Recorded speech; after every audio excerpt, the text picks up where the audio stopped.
পৃথিবীর কোনো দেশেই গণ অভ্যুত্থান হঠাৎ করে হয়ে যায় না। দীর্ঘ পটভূমি লাগে, প্রেক্ষাপট লাগে। ভুল হয়েছে, থুক্কু, সরি বললাম, এই কথা বলার সুযোগ নেই তো। ইলেকশন কমিশনে তো অশিক্ষিতরা থাকে না।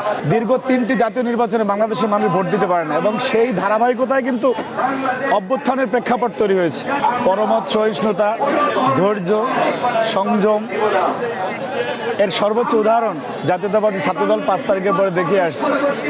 কিন্তু আমরা দেখেছি যে এদেশে ইনসাফের বদলে মবতন্ত্র কায়েম করে অনেক অনৈতিক অধিকার আদায় করা যায়, এবং সেইটি একটি স্বাধীন নির্বাচন কমিশন তারাও শেষ পর্যন্ত সেই মববাজদের প্রতি তাদের আনুগত্য স্বীকার করেছে, যেটি কোনোভাবেই 5ই আগস্ট পরবর্তী বাংলাদেশে, এমনকি স্বাধীন দেশে এটা কাম্য না। আমরা কোথাও আপনি দেখাতে পারবেন না যে ছাত্রদলের কোনো নেতাকর্মীরা উদ্দেশ্য প্রণোদিতভাবে কোথাও মবক্রেসি তৈরি করেছে। আপনি পোস্টাল ব্যালট নিয়ে যেটা হয়েছে, দীর্ঘ 3টি জাতীয় নির্বাচনে বাংলাদেশের মানুষ ভোট দিতে পারে না, এবং সেই ধারাবাহিকতায় কিন্তু অভ্যুত্থানের প্রেক্ষাপট তৈরি হয়েছে। গণ অভ্যুত্থান একদিনে হয় না। আপনি অনেকে আমাদেরকে বলে যে 17 বছরে নাকি আমরা ব্যর্থ ছিলাম। এগুলি অর্বাচীন, যারা মানে হঠাৎ করে আসছে তাদের বক্তব্য। পৃথিবীর কোনো দেশেই গণ অভ্যুত্থান হঠাৎ করে হয়ে যায় না। দীর্ঘ পটভূমি লাগে, প্রেক্ষাপট লাগে।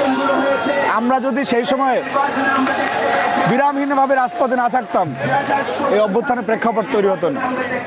কেউ যদি একদিনের জন্য ফ্যাসিবাদ বিরোধী আন্দোলনে অংশগ্রহণ করে, তাদেরকে আমরা সম্মান করি, কিন্তু তারা আমাদের 17 বছরের কষ্টকে হঠাৎ করে এসে অস্বীকার করতে চায়। এটি জুলুম করা এই নির্যাতিত নেতাকর্মীদের উপর।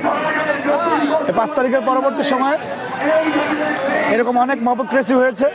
সাস্ট নিয়ে যেটা হলো, শাহজালাল বিজ্ঞান ও প্রযুক্তি বিশ্ববিদ্যালয় যেটা হলো, নির্বাচন কমিশন একটি প্রজ্ঞাপন দিয়েছে। ওনাদের জায়গা তো এটি বলার সুযোগ নেই যে ভুল হয়েছে, থুক্কু, সরি বললাম, এই কথা বলার সুযোগ নেই তো। ইলেকশন কমিশনে তো অশিক্ষিতরা থাকে না।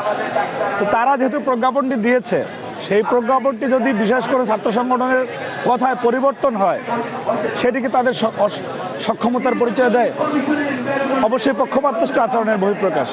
সুতরাং সেই জায়গাটিতে আমাদের প্রতিবাদ, এবং ওনারা এইভাবে যদি থাকে, আমাদের ধৈর্যচ্যুতি ঘটবে। সেই ধৈর্যচ্যুতি যদি ঘটতে পারে, তার একটি উদাহরণ এখানে তৈরি হলো।